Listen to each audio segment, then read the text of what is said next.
కన్యా రాశి ఉత్తర 2, 3, 4, హస్త, చిత్త 1, 2 నక్షత్ర పాదాలలో జన్మించినటువంటి జాతకులు. కన్యా రాశి వారికి అన్నీ కూడా అందుతూనే ఉంటాయి.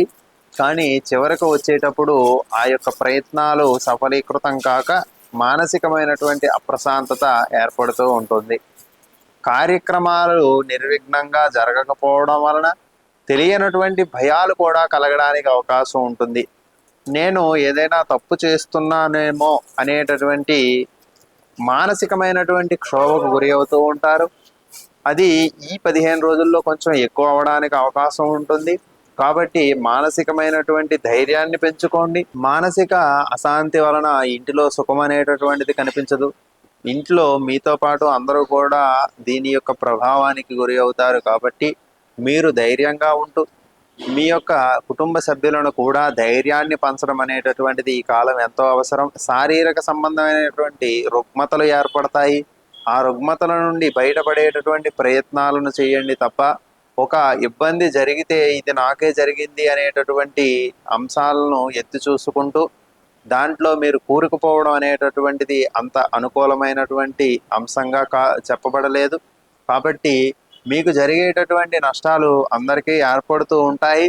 కానీ కన్యారాశి వారికి ప్రధానంగా ఈ 15 రోజుల్లో అవి ఎక్కువగా కనిపిస్తూ ఉంటాయి. కాబట్టి అధైర్యపడవద్దు. మానసిక ధైర్యంతో ముందుకు సాగండి. మీరు చేసేటటువంటి కార్యాలు జయిస్తాయి. ప్రధానంగా ఇంట్లో తల్లి యొక్క సహాయ సహకారాలు అందుతూ ఉంటాయి. మీ యొక్క తల్లిగారు మిమ్మల్ని ఆ కష్టాల నుంచి బయటకు రావడానికి సహాయ సహకారాలు అందిస్తూ ఉంటారు. కాబట్టి తల్లి మాటను జవదాటవద్దు. తల్లిని గౌరవించండి. మీ యొక్క అమ్మగారి యొక్క ఆశీస్సుల చేత మీకు అన్నీ కూడా మంచి జరగడానికి ఈ 15 రోజుల్లో అవకాశం అనేటటువంటిది ఉంటుంది. వ్యాపార రంగంలో ఉండేటటువంటి వారు కొన్ని నష్టాలను చూడడం అనేటటువంటి జరుగుతుంది. కాబట్టి అధైర్యపడవద్దు. వార అంత్యంలో మీకు మీ తల్లిగారి నుండి సహాయం అందడం ద్వారా మీరు చేసేటటువంటి కార్యాలు అనేటటువంటిది జయప్రదం అవడానికి అవకాశం ఉంటుంది.